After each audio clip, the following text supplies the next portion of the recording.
I cannot believe, Kevin, that the 36th anniversary of Footloose, there's no way that was 36 years ago. If I were to give you a white tank top, could you do the angry barn dance? I need No, some Ren. no, I'm not No? that angry anymore. No, no. I just interviewed Eric McCormack, and he was saying when you came on Will and Grace, that literally is the only scene anybody wants to talk about when you recreated that dance.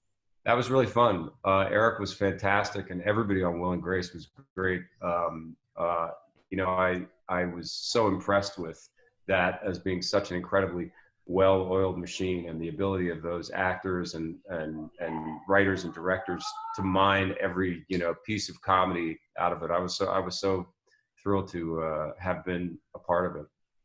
When else have you been asked to do the Ren dance? I mean, I just love You mean it. today? Yeah. Does it happen daily? Oh my gosh, yeah. Oh yeah. What?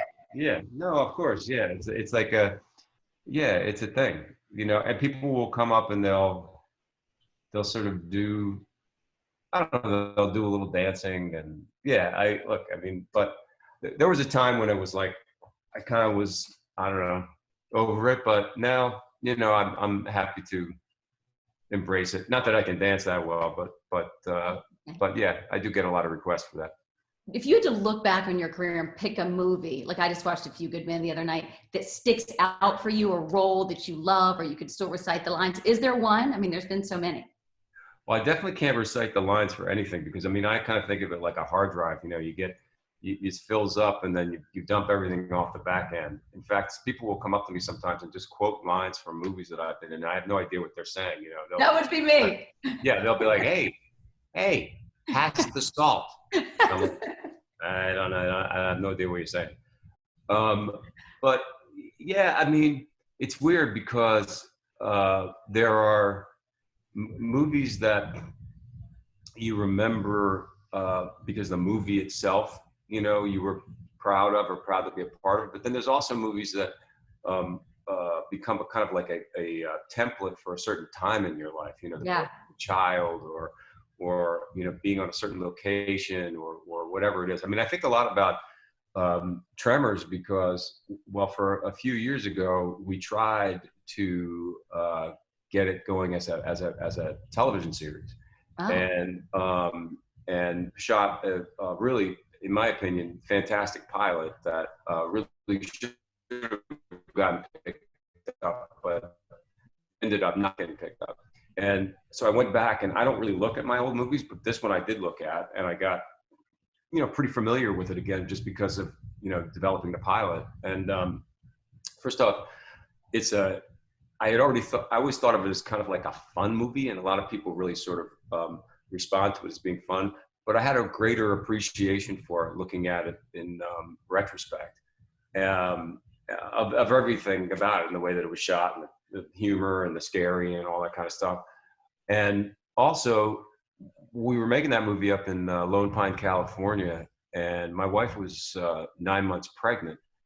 And so we were living in this very, very under, you know, it was a very small town. I mean, there was no hotels, basically. We were in this kind of little rented house, and shooting in the desert every day. And every week she'd have to drive down to LA, which is, I don't know, what, 3.5 hours or something like that, and have her doctor's appointment just to check out if things were going. And which child was that, with your first child or your second? My first child, yeah, my son. See, the first pregnancy, there's something about that one. Yeah, it was really intense too, because I was kind of feeling like, okay, now I got a lot of big stuff. Like, I've been sort of like a boy up until this point, you know, and now things are getting really serious in terms of like bringing a child into the world and having to provide and all those things.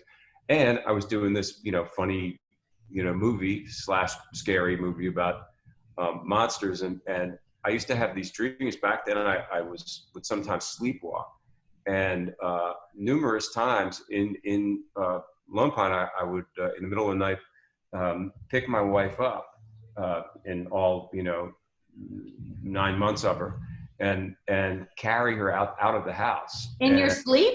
In my sleep, yeah. This is saying not good. they're coming, the monsters are coming, they're coming for us. I have to, I had this very strong desire to, protect her, protect my unborn child against these monsters. So. Did you always want to be a dad? That's a good question.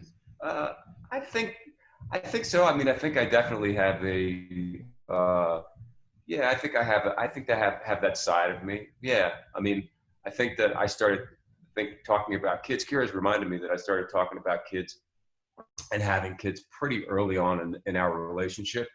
And she was only 22. So, she was kind of like, what, really?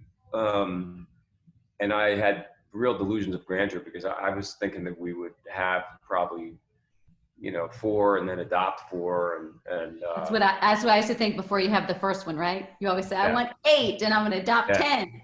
yeah, yeah. And I'm the youngest of 6. So that was like, that's something that I thought was kind of doable. And then that changed, but we got pregnant on our honeymoon, and it was the greatest thing, and it's a cliche, but it's a gift that keeps on giving. Do you ever laugh? I forgot that you were the youngest of 6, having 2 children. Sort of how your life, how you were raised. I mean, I'm sure you were raised by a pack of wolves, like by the youngest. Your parents have they've seen everything, they've done everything. Do you ever laugh at how y'all raised yours compared to how you were raised? Yeah, we do. It is very, very different. And I think that, you have to just kind of try to take the best and leave the rest in terms of that. But it's different. I think that, Kira was in a Brady Bunch 6. And so in some ways our situation was pretty similar. I do know that, I was a fiercely independent child, and, I always joke that, when I packed up at 17 and left the house and got on the train to come to New York, I'm not sure they noticed actually, but, right? But even though they had a very, very different kind of upbringing than my children, than I did, my children are also have very, very strong independent streaks. And I don't know if that's just something that they get innately, or I don't know. I also love your kids are all part of the charity that you and Kira do. Tell me about I Feed the Front. I Feed the Front was an idea that 6degrees.org kind of came up with, and which is our foundation. And the idea is that obviously we want to support our frontline workers as much as we possibly can. They are truly, it's been said so many times, but they really are the heroes in this kind of situation. People that are putting their lives at risk every day for us on those front lines. And when we looked at internationally this beautiful kind of moment that happens at 7 o'clock in some places, or 8 o'clock in some places, where people are clapping during the shift change, we isolated a couple of great organizations that are kind of taking that to a new level, where they're actually providing food and meals for the healthcare workers, and so that they can get some fuel and get back out there and continue this amazing work that they're doing.